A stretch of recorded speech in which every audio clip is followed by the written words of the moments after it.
मुझे बार बार धमकी दे रहे थे कि घर जाओ वरना तुम्हें यहीं रात भर बिठाए रखेंगे, लेडीज़ पुलिस के हाथों में दे देंगे। मेरी मम्मी के सामने मुझे बहुत उल्टा सीधा कह रहे थे वो कि अभी लेडीज़ पुलिस बुलाएं क्या, तुम्हें पता नहीं है कि तुम अभी अभी लग रहा आई हो, तुम अभी अभी बड़ी हुई है, तुम्हें नॉलेज नहीं है इस चीज़ की। तो मैंने उनसे कहा कि मुझे नॉलेज सही में नहीं है, पर मुझे इतना पता है कि ये मेरा अधिकार है। अगर मैं मुसलमान लड़के से प्यार करती हूँ तो ये मेरा अधिकार है, मैं खुल के कहूँगी। जिससे मैं शादी करना चाहूँ मैं उससे शादी करूँगी। तो हेलो गाइस, कैसे हैं आप लोग? आई होप आप लोग ठीक होंगे। तो जैसे कि आपने हमारा थंबनेल देखा होगा और आपको पता लग ही गया होगा कि फाइनली हमारी शादी हो गई, क्योंकि आपने हमें हमारे कमेंट में कहा था कि आप अपनी शादी के बारे में जल्दी बताएं, लास्ट लव स्टोरी का टॉपिक लाएं। तो आज हमने ये टॉपिक इसलिए लाएं क्योंकि हमारी लव स्टोरी जो यहाँ पे आज एंड हो रही है और हम आपको बताएंगे कि फाइनली हमारी शादी कैसे हुई, किन किन मुसीबतों का सामना करना पड़ा हमें, क्या हुआ वहाँ पे जाके, आज हम यही सब आपसे शेयर करेंगे।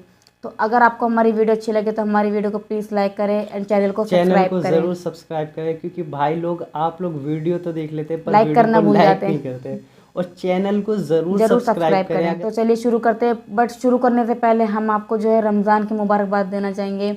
आप सभी लोगों को को रमज़ान मुबारक। मुबारक। ये महीना जो है बहुत खास महीना है 12 महीनों से, तो प्लीज़ इसे ऐसे ही ना जाने दें। इसमें इस अल्लाह पूरे की महीने में इबादत करें अल्लाह की इबादत और करें, हमारे लिए भी हमारे लिए ज़रूर भी दुआ दुआ करें। करें। तो आइए शुरू करते हैं। तो जैसे कि मैंने आपको अपनी पिछली लास्ट वीडियो में बताया था कि जब मैं अपने घर से निकली थाने के लिए, जब मैं वहाँ पहुँची तो उन्होंने मुझसे जो है मेरी मम्मी का नंबर लिया, उन्होंने मेरी मम्मी को कॉल करके वहाँ बुलाया। जैसे कि मैंने आपको बताया था कि मेरा घर जो है थाने से थोड़ा दूर है, तो मेरी मम्मी को आने में थोड़ा टाइम लग गया।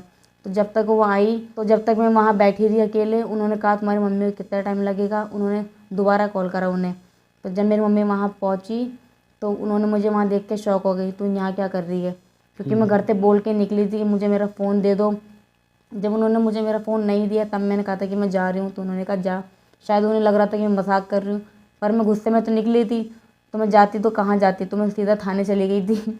तो वहाँ जाके तो मेरी मम्मी को बुलाया गया, तो वहाँ बैठे, इनको जब तक कुछ भी नहीं पता था। और एक चीज़ और आपको बता दूं कि मुझे भी कुछ नहीं पता था, और जब से हमारी ये 3 साल 4 साल की रिलेशनशिप थी ना, इनके पापा को भी जब तक कुछ भी पता नहीं नहीं पता था। था कि हमारी इनसे बात होती है, कुछ लास्ट भी में नहीं। जब शादी का मोमेंट आया ना, उससे 1 घंटे पहले उन्हें पता लगा था कि हमारा मैटर क्या था। उन्हें तब तक भी नहीं पता था जब मेरी मम्मी थाने आई थी, उन्हें कब पता लगा जब हमारी जिस टाइम शादी पे की अनाउंसमेंट निकाह हुई। होने वाला था उस टाइम पे तब उन्हें बुलाया गया। इनकी मम्मी ने इनके पापा को बिल्कुल नहीं बता रखा था। सिर्फ मेरे भाई को और मेरी मम्मी को ये बात पता थी।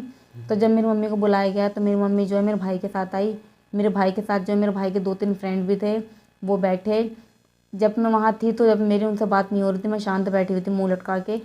तो पर जो जब तुम थाने में आई थी तो पुलिस वालों ने कुछ कहा था तुमसे? हाँ, जब मैं अंदर गई वहाँ थाने, मुझे पहले तो वहाँ पे एक केस और आया हुआ था, तो वो उन्हें हैंडल कर रहे थे। उन्होंने कहा तुम की साइड में तुम बैठो, मैं बैठी रही। मेरी मम्मी मेरे साथ ही खड़ी हुई थी, पर उस टाइम पे ना उन्होंने मुझसे कुछ कहा ना मैंने उनसे कुछ कहा, क्योंकि उस टाइम पे सिचुएशन ऐसी थी कि हम एक दूसरे को मैं फेस नहीं कर पा रहे थे, हम एक दूसरे को देख नहीं पा रहे थे। तो जब वो केस ख़त्म हुआ उनका, तब हमारा केस आया, तब उन्होंने मुझे बिठाया। उन्होंने मुझसे पूछा कि आप बताओ पूरी बात क्या है। जब मैंने उन्हें बताया कि मैं 18+ हूँ और मैं एक मुसलमान लड़के से प्यार करती हूँ, तो मेरे घर वाले जो है मान नहीं रहे हैं। और एक चीज़ और मैंने बताई थी, जो लड़का जो हमें धमकी देता था वो भी मैंने उन्हें बताया कि एक मेरी मम्मी का जानने वाला है। मेरी मम्मी वहीं खड़ी थी, मैंने कहा इनका कोई जानने वाला है, मैं नाम नहीं जानती हूँ। वो पहले जो है धमकी देता था, उन्होंने इनका नाम लेके मैंने बताया कि इन्हें धमकी देता था पहले फेसबुक पे वो। फिर उसने जो है मुझे ट्यूशन के रास्ते में पकड़ के वहाँ धमकी दी, मुझे रोक कर। तो उन्होंने नाम पूछा तो मुझे नाम तो पता नहीं था, ना मुझे ये पता था वो रहता कहाँ है, कौन है, मैंने कभी देखा नहीं था। बस इतना पता था कि हाँ जानने वाला है उनका वो। तो मैंने उन्हें वो बात बताई, तो उन्होंने मुझे काफ़ी देर तक मुझे समझाया बैठा के कि तुम अभी 18+ हुई हो, ये एज जो है नादानी की होती है, पर इसका मतलब ये नहीं है कि तुम सीधा कंप्लेंट करो अपनी फैमिली के बारे में यहाँ पे आके। तो उन्होंने मुझे बहुत देर तक समझाया, काफ़ी देर समझाया। जब मेरे को उन्हें लगा कि हाँ मेरे को समझ में नहीं आ रहा है, क्योंकि मैं जो अपनी बात पे अटल थी, मैं वहाँ से अपनी बात से हट ही नहीं रही थी। तो उन्होंने मुझसे कहा कि घर जाओ, तो मैंने उनको साफ कहा, मैंने कहा मैं घर जाने के लिए नहीं आई हूँ, मैं घर से निकल के आई हूँ आज। तो उन्होंने मेरी मम्मी से पूछा कि तुम क्या काम करते हो, तुम्हारे हस्बैंड क्या काम करते हैं, मतलब मेरे पापा। उन्होंने सब कुछ बताया कि ऐसे ऐसे काम करते हैं, हमने इसे बहुत अच्छे से पाला, बहुत अपना ना करके बच्चों का कराए। तो वो समझाने लगे मुझे कि इतनी अच्छी फैमिली है तब भी तुम ये क्या कर रही हो, तुम पढ़ी लिखी हो। मैंने कहा हाँ मैं 12th पास हूँ, तब मैं 12th कर ही रही थी। तो उन्होंने कहा कि तुम पढ़ी लिखी हो तब जाके ये नादानी कर रही हो, मुसलमान है वो, तुम्हारी कास्ट का नहीं है, और अभी अभी तुम जो है 18+ हुई हो, तो तुम अभी से इतना बड़ा डिसीजन कैसे ले सकती हो कोर्ट में भी जो 18+ के मायने नहीं है। मुझे वो ये सब समझाने लगा पुलिस वाला कि तुम्हें हम जाने नहीं देंगे यहाँ से, तुम अपनी मम्मी के साथ घर जाओ वरना तुम यहीं रहोगी। मैंने कहा मैं घर तो जाऊँगी नहीं, मेरा फ़ोन छीन लिया गया है। तो कहने लगे कि अच्छा, मेरी मम्मी से कहा उन्होंने कि इसका फ़ोन दे दो इसे और ले जाओ। तो मेरी मम्मी ने कहा कि अच्छा हम फ़ोन दे देंगे, चलो साथ में। तो मैंने साफ मना कर दिया कि मैं घर तो मैं आज जाऊँगी नहीं, क्योंकि मुझे कंफर्म पता था कि मैं आज अगर यहाँ से घर गई तो मेरा वहाँ पे क्या होने वाला है। या तो मैं यहाँ पर रहूँगी नहीं, या तो मुझे गाँव भेज दिया जाएगा, कुछ ना कुछ तो पक्का होएगा। तो मैं घर से ही ठान के निकली थी कि आज निकली हूँ अगर तो दोबारा जाना नहीं है मुझे। तो वहाँ से मैं निकल तो गई थी गुस्से में, पर वहाँ जब मैं थाने पहुँची तो वहाँ पे मुझे काफ़ी चीज़ देखने को मिली। जैसा हम सुनते थे पुलिस वालों के बारे में वैसा कुछ भी नहीं था, बिल्कुल अलग फेस था उनका वहाँ पे। वो मुझे धमकी दे रहे थे साफ साफ कि तुम अगर मम्मी के साथ नहीं गई तो तुम्हें हम यहीं रखेंगे रात भर, तुम हमारे साथ ही बैठ के काम करोगी, जो हमारी रिपोर्ट आती है तुम रिपोर्ट लिखोगी, तुम घर नहीं गई तो पता है ना तुम्हें, जो लेडीज़ थाने में होती हैं लेडीज़ है उनके साथ तुम्हें वहाँ छोड़ देंगे हम, तुम अपने घर नहीं जाओगी तो, पर तुम्हें तुम्हारी शादी किसी और से होने नहीं देंगे।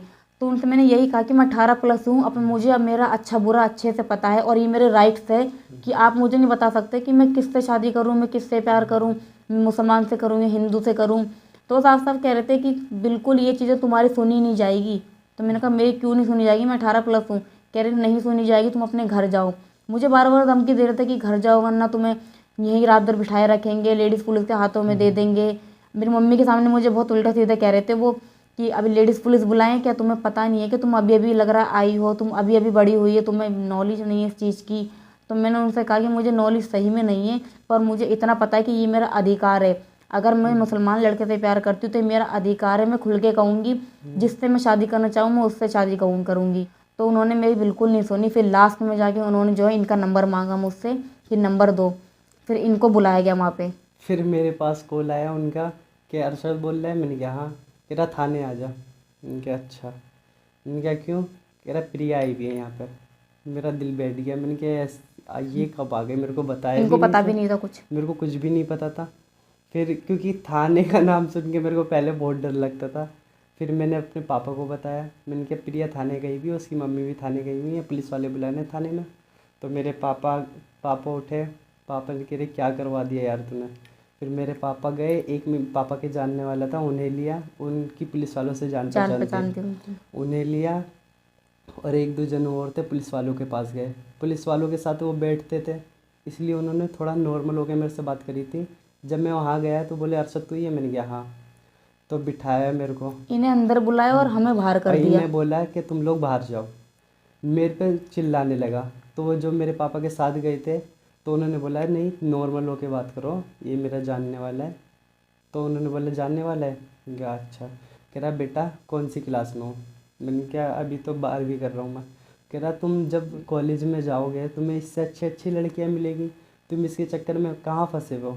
वहाँ पे जाके आराम से ऐश करना, तुम इसके चक्कर में क्या पड़े हो? इससे शादी क्या करोगे? अभी तुम्हारी एज ही क्या है? मैंने कहा सर मेरे को शादी करनी है इसी से, मैं छोड़ नहीं सकता, क्योंकि इसके घर वाले भी अगर इसे मैंने अभी छोड़ दिया तो मारने की धमकी दे रहे हैं, और वो जो लड़का है वो भी इसे मारने की धमकी दे रहा है और मुझे भी मारने की धमकी देता था। तो ये मैंने सब उन्हें वहाँ पे बताया। तो उन्होंने बोला नहीं शादी तो हम नहीं करने देंगे तुम्हारी, तुम यहाँ से जाओ और इससे बोलो मुझे तुमसे बात नहीं करनी है। मैंने कहा सर ठीक है मैं रेडी हूँ, मैं छोड़ दूँगा अगर लड़की मना करती है तो। कह रहे लड़की अगर मना करेगी तुम छोड़ दोगे? मैंने कहा हाँ मैं छोड़ दूँगा अगर लड़की मना करती है। मैंने कुछ नहीं करा है, अगर लड़की हाँ करती है मैं छोड़ दूँगी, तो मैं पीछे हट जाऊँगा। क्योंकि मैं इतना तो समझ गया था अगर मैं जिद पे अड़ा और लड़की पीछे हट गई तो मेरी बहुत तुड़ाई लगने वाली है। इतना मारते मुझे, मेरे को खुद पता था बहुत ज़्यादा। फिर उसके बाद उन्होंने इसे बुलाया तो इन्होंने बोला कि नहीं मैं नहीं छोड़ूंगी, मेरे को शादी करनी है। तो मैं चुपचाप खड़ा क्योंकि हो वो गया। समझ चुके थे कि मैं नहीं मानने वाली, क्योंकि 1 घंटे से वो मेरे पीछे लगे हुए थे, तब जाके इन्हें बुलाया। वो सोचे ये नहीं मान रही तो लड़के को धमका के मनाया जाए। तो फिर मेरे को समझाने लगे, फिर इसकी मम्मी भी आ गई, थोड़ा उन्हें समझाया कि अब क्या करना है क्या नहीं करना है। तो इनकी मम्मी ने बोला नहीं समझा दो क्या करना है, ये लड़के से इस लड़के से शादी करने नहीं देंगे हम, क्योंकि ये मुसलमान है और मेरी लड़की हिंदू है, हम अपने रिलीजन को फॉलो करेंगे।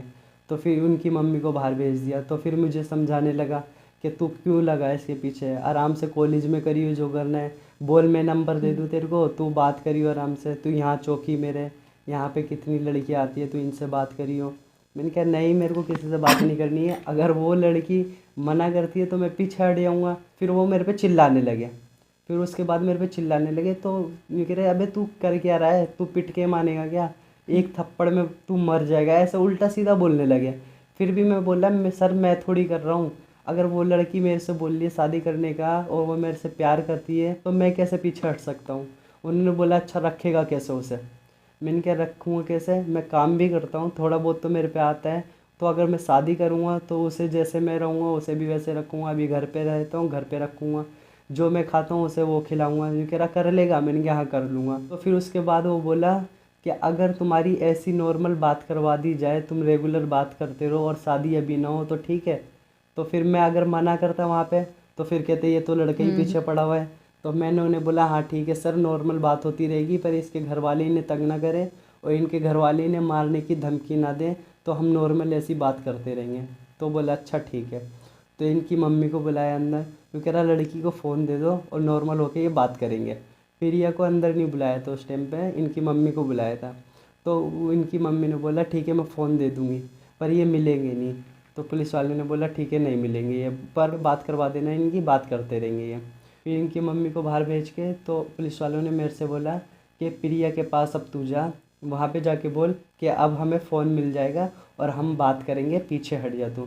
मैं गया इनके पास जाके, मैंने बोला, वो बोल रहे हैं कि प्रिया को फ़ोन मिल जाएगा और अगर वो पीछे हटना चाहे तो हट जाए, अगर नॉर्मल ऐसी बात करनी है तो बात होती रहेगी, अगर शादी अभी नहीं करनी है तो शादी का मैटर अगर क्लोज़ करना है तो फ़ोन मिलने के बाद तुम लोगों की नॉर्मल बात होती रहेगी।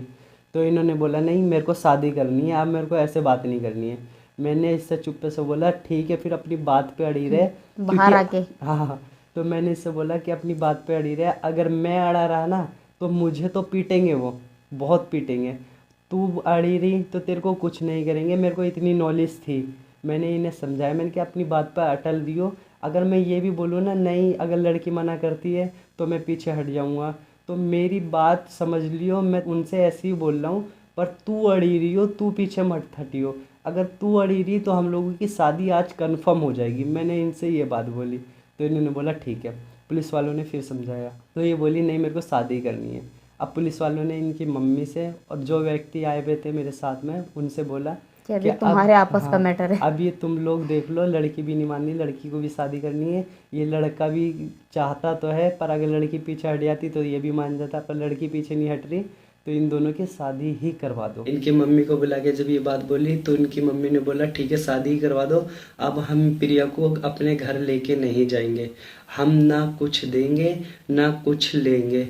अब जिस हाल में ये यहाँ पर है इसको ऐसे ही लेके जाओ, ये कहीं पर भी जाए, ये मरे या जिए, अब हमारा इससे कोई मतलब नहीं है, अब इसे लेके जाओ। तो मेरे पापा ने बोला अब इसको ऐसे तो हम लेके नहीं जाएंगे, और ये जाएगी कहाँ अगर तुम ऐसे छोड़ दोगे, इसे घर पे लेके जाओ समझा के। तो इनकी मम्मी ने बोला नहीं हम इसे घर पे लेके नहीं जाएंगे, अब इसे लेके तुम जाओ।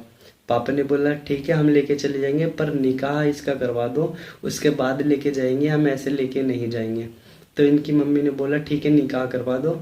फिर इनका भाई था वहाँ पर, मेरे पापा से बहस करने लगा। फिर यूँ कह रहा इससे शादी ही करवाना पड़ेगा, या तो तुम बता दो कि तुम इसे ऐसे लेके जाओगे या नहीं, या तो क्योंकि हम तो इसे लेके जाने वाले नहीं हैं, हम ये चाहे कहीं पर भी जाए। मेरे पापा ने बोला तो ये जाएगी कहाँ बेचारी, अब ये वहाँ से आई है तो अब ये जाएगी कहाँ, अगर हमारे घर नहीं जाएगी तुम्हारे घर नहीं जाएगी तो ये जाएगी कहाँ। तो इसके भाई ने बोला कि ये हमारी तरफ से मर गई है, अब ये कहीं पे भी जाए, ये जाके कुएं में कूद जाए या ट्रक से के नीचे आ जाए, पर हमारा इससे कोई भी मतलब नहीं है, ये चाहे इसके साथ जो कुछ हो जाए हम इसे लेके नहीं जाएंगे। अब इसे लेके तुम्हें जाना है या नहीं तुम ये बताओ। तो मेरे पापा ने बोला तो हम तो ऐसे नहीं छोड़ सकते, अब इसका फिर निकाह करवा दो, फिर हम ही लेके जाएंगे इसे। तो इतनी बात हुई तो उसने बोला ठीक है। फिर इन्होंने इनके भाई ने अपने पापा को बुलाया, इनके पापा को बताया ऐसी ऐसी बात हो गई है। तो इनके पापा वहां से आए, जब इनके पापा को पता चला तो गुस्सा हो रहे थे। तो जब उन्हें पूरी बात बताई उसके बाद थोड़े नॉर्मल भी हुआ, उन्होंने बोला कि मौलाना को बुला लो निकाह करवा देते हैं। फिर मेरा एक जानने वाला था जो मेरा दोस्त ही था, वो मौलाना बन गया था, फर्स्ट निकाह उसने मेरे ही पढ़ाया था। फिर मैंने उसे बुलाया, मैंने कहा यार शादी निकाह पढ़ाना है तेरे को। बोला किसका। मैंने कहा यार मेरा पढ़ाना है, तो वो हंसने लगा।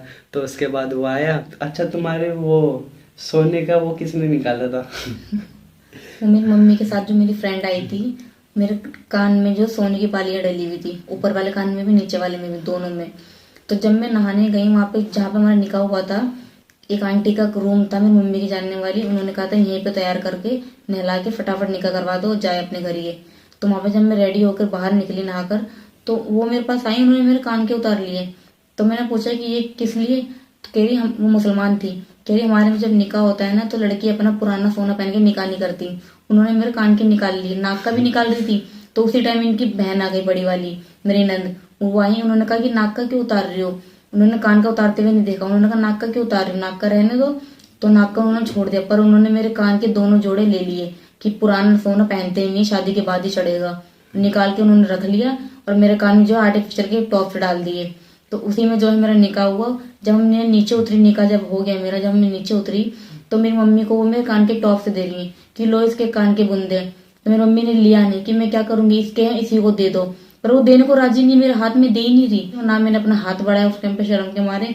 उन्होंने अपने हाथ में बुंदे रखे पर मेरे को दिए नहीं, उन्होंने लेके चली गई। मेरी मम्मी को बाद में दिए होंगे तो दिए होंगे। अरे नहीं, यही सदमा लग गया था, ये उसने तो नहीं रख लिए क्योंकि हाँ, मैं घर पे आके यही बोल रही बार बार कि मेरी मम्मी बुंदे ले नहीं रही थी, वो मेरे हाथ में दे नहीं रही है बुंदे, उन्हीं के हाथ में, कब अपने घर तो नहीं ले गई। फिर उसके और बाद मुझे अब तक ये बात नहीं पता कि उन्होंने दिए या नहीं दिए। फिर उसके बाद फाइनली हमारा निकाह हो गया था वहां पे। और निकाह होने से पहले मुझे जो है एक कागज पे साइन लिए थे, जिसमें लिखा हुआ था कि अगर शादी के बाद इसके साथ कुछ भी होता है, मतलब मेरे साथ, इसमें जो है मेरे घर वालों की कोई जिम्मेदारी नहीं होगी। क्योंकि उन्हें ये डर था कि मुसलमान जाके मार देगा, क्योंकि मुझ पे वो शक करते थे कि ये मार देगा और मुसलमान है तो पक्का मार देगा। जैसे आज कमेंट आते हैं ना, सूटकेस में पैक कर देंगे, ये करवा देंगे, वो करवा देंगे, उन्हें भी यही डर था कि मार देगा। साइन वाइन लिए, तो साइन लिए थे मुझसे। पर अल्लाह का शुक्र है 4 साल हो गए, 3-4 साल, अभी तक ऐसी कोई बात नहीं है और आगे भी नहीं होगी। तो इस टाइम पे हमारा निकाह हो गया था। और ऐसी सिचुएशन में हुआ जब से लेके अब तक जो है हमारी बात नहीं होती है घर पे अभी तक बात नहीं हुई है। तो उसके बाद जब हम घर आए थे ना, तो घर पे आके हमारी क्या फीलिंग रही, क्या सोच रहे थे हम, क्या क्या बात हुई, उसके बाद हमारा सफर कैसा गुजरा, ये हम आने वाली आप लोगों को वीडियो में बताते रहेंगे। तो हमारी लव स्टोरी आप लोगों को पसंद आई है तो वीडियो को लाइक जरूर कर देना और चैनल को जरूर सब्सक्राइब कर देना। तो मिलते हैं नेक्स्ट वीडियो में।